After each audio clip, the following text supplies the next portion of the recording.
Segment tonight. Last week we criticized the Colorado Speaker of the House, Mark Ferrandino, for not allowing the legislature out there to vote on Jessica's Law. Jesse Waters confronted Ferrandino.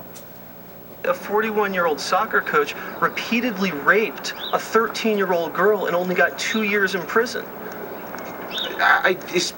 Specifically, I still do not know the specifics of the cases you're talking about. I'm happy to look at them if you can look at the cases, and if we need to toughen the laws in Colorado, we should and we will. Well, you do need to toughen the laws, with all due respect, sir. In describing Mr. Ferrandino to the national audience, I said he was openly gay, which he is, a fact that is noted in nearly every article written about him. Apparently, that offended the Denver Post, which editorialized on Sunday, quote, "May not surprise you to learn that a fact-challenged, bigoted line of attack came courtesy of a Fox News Channel talking head, specifically Bill O'Reilly. O'Reilly's fear-mongering should offend all Coloradans. He was saying gay, but what he wanted his listeners to hear was pervert pedophile," unquote.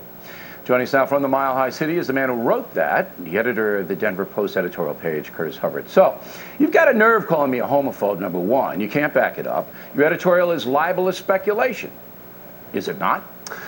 Let me correct you on a couple of things just to start. Number one, it's not an editorial. It's my column that appears each week Sunday, so it's my opinion, not the opinion of the editorial board. All right, but you're the editorial page editor, correct? Correct. Okay, go ahead. So, and I didn't call you a homophobe, but what I did do was call into question what Representative Ferrandino's sexuality had to do with his opposition to Jessica's Law, which was the point that you were making. Okay, and why did I bring up that he was openly gay? What was the context of that description? You were trying to figure out why he opposed Jessica's Law, and my question back to you is, what does his sexuality have to do with his opposition? Did you see the report that we did? Did you see it on television? Not read the transcript. Did you see the report? Okay, good. I saw it on television, and to make my All right, so here, I'm going to answer your question. I'm going to answer your question. I described Ferrandino to the audience because the audience doesn't know who the heck he is, and I did it in the context of what his priorities are. His priorities are civil unions, all right, which you guys are going to have pretty soon out there, and legalizing marijuana, which you already have out there. And he's a gay marriage proponent, as you know. So I said, here are Ferrandino's priorities. Here's what he spends his time on, all right?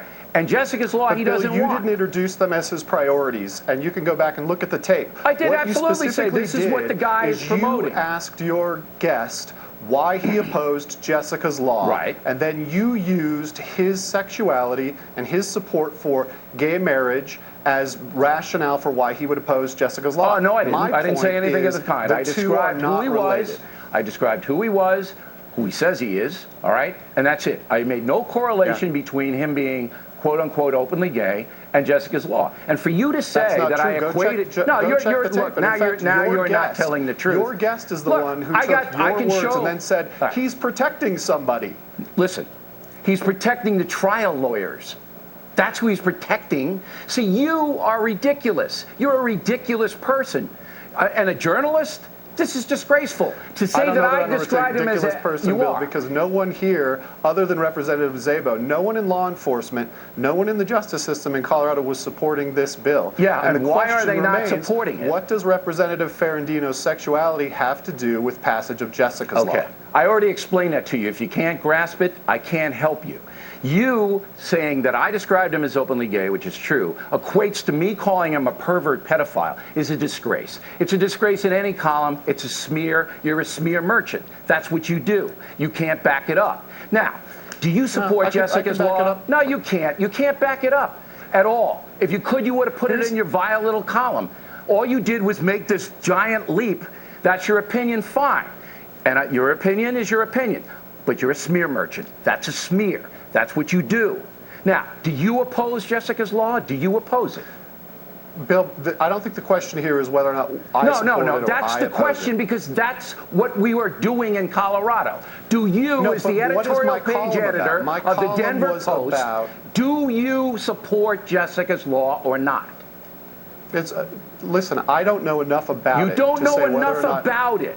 So you write a column about our reporting and you don't know enough about it. I wrote a column about your comments on his sexuality. Yeah, his description. I described him the way he describes himself. If you had simply said Democrats in Colorado oppose Jessica's Law, here's why, I probably never would have brought it up. Look. But the fact of the matter is that you used his sexuality to impugn his character I didn't and to impugn his imply to character your at all. viewers I said that it what was his sexuality priorities are as that- Speaker of the House. Yeah. Look, I'm going to post this on BillO'Reilly.com, the whole thing, so people can see what a charlatan you are. You can't win the argument. You don't know what you're talking about, Jessica's Law. You run the editorial page on the most powerful paper in the state, and you don't know anything, and all you can do is smear. I know. That's all you can do. That's not true. You Bill. don't know As I anything about pointed out Jessica's earlier, Law. This has been in play Jessica's for Law 5 years out there. Here's what I do know about Jessica's Law. What? No one in law enforcement in Colorado No one? supported it in 2007, No one? 2009, or again this year. Okay. In fact, it's only brought up when the Republicans are in the minority in Colorado, not when they had the majority. It's been used against Democrats as a wedge issue politically. All right, but you don't There's know a- whether you support it or not. All you know I is that don't know no whether one, and it believe me, does more. I'll get law enforcement from Colorado on here, and I'll make you look foolish on that Sure. statement. But you don't even know about it, and you're the editorial director of the No, Denver Post. I do and know you about it. don't What know. I- Well, what do I you don't support it know, or not? Bill- Do you support it or not? You have to ask me which version I'm supporting. Which Am I version? supporting the 2007 version that No, the included a mandatory 15-year 25 to life for rapists, child rapists. this year's?